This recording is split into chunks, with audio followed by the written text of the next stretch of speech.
Hello everyone and welcome. So we have visited the Peak District many times over the years, and I actually have a lot of videos of things that you can do here. But a couple of months ago we went back again, and this time we had a goal to try and find 10 more brand new places that we hadn't visited before in this beautiful part of England.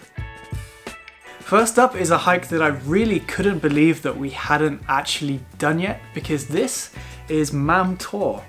It's a stunning hill that offers panoramic views, and it's a really fun hike to get to the top. The hill is known as the Shivering Mountain because of its frequent landslips that some say are caused by a dragon that sleeps inside it.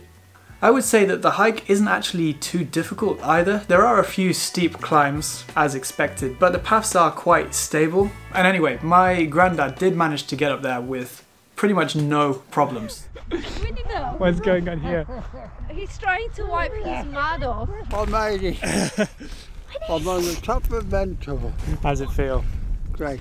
We hiked up toward the summit from the village of Castleton and then came down the other side, which extends the walk a little bit. But if you do that, you get to see another place that had been on my list for a very long time. Because this is Winnats Pass. It's a spectacular limestone gorge. The path takes you up to the top and allows you to look down at all of the tiny cars below. At this point, obviously the hike starts and ends at Castleton, so I really just feel like I have to mention it. It's a charming village that's famous for its showcaves and its castle as well, which is Peveril Castle. And you can actually climb up to the castle ruins and enjoy the views over the village and the valley below. So that summarizes the Castleton area of the Peak District. We then moved over to another little area because we heard about a footpath that is quite literally on a cliff edge with sheer drops on one side. And so obviously I was very intrigued.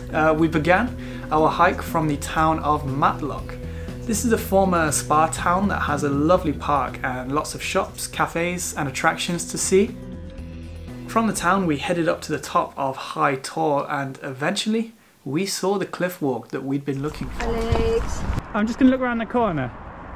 You have a rail to hold on to. So this is Giddy Edge. It's definitely not for the faint-hearted, as there are no railings or barriers to protect you from the drop below, but if you are feeling adventurous, you'll be rewarded with stunning views of the river, town and the surrounding hills. But if you do want to do this hike without actually, having to walk on the edge of a cliff, you can bypass the cliff walk and still do the hike, which finishes at the town of Matlock, Bath, which is another resort town that was popular with Victorian tourists who came to enjoy the thermal springs and scenic setting. You can stroll along the river promenade before playing in the arcades after, which is always a good little bit of fun. Hello. Next up, we're moving on to a familiar favourite of ours because we are heading over towards the Monsal Trail. Now, if you haven't heard of it before, it is a cycling and walking route that follows an old railway line through the heart of the Peak District. It runs for around 8.5 miles, passing through several tunnels, bridges and the impressive Monsal Head Viaduct along the way. But if you've been watching my videos for a while, you will be familiar with the Monsal Trail because we absolutely love it, but there is one place that we hadn't explored, and it just involves taking this short, small path off to the left.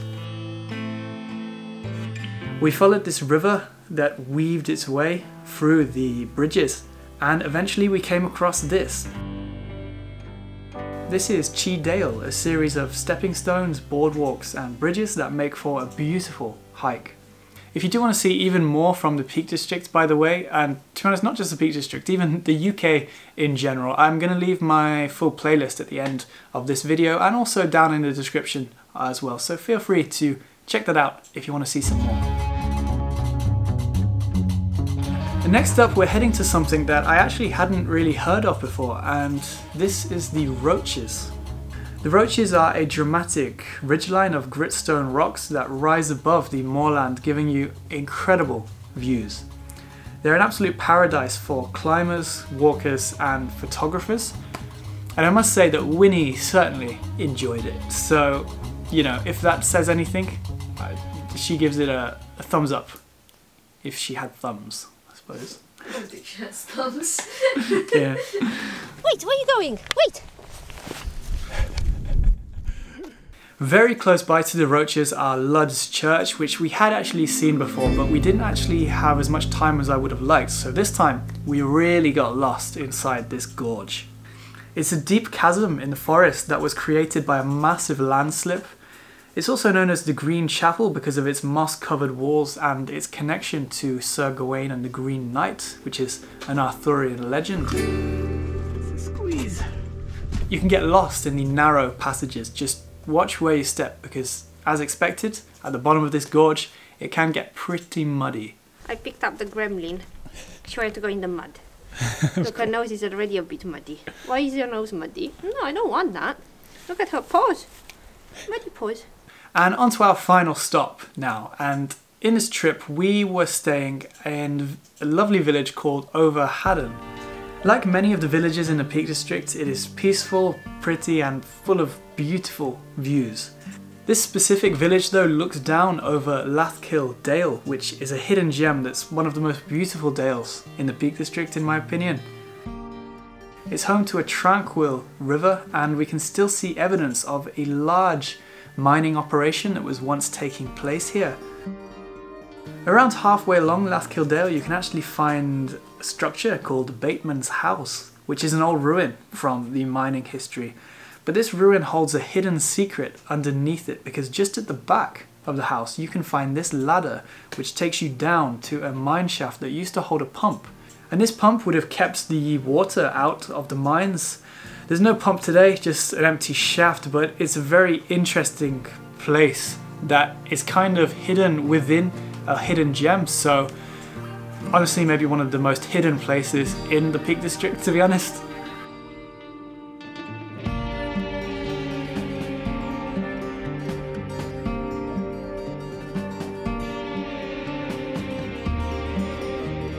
So that marks the end of the video. I really hope you enjoyed it. Please do feel free to check out some of my other videos from the Peak Districts. There are so many of them. If you have any other suggestions of places that are great in the Peak District, please leave them in the comments below. And subscribe if you want to see more videos from all over the UK and even more, to be honest.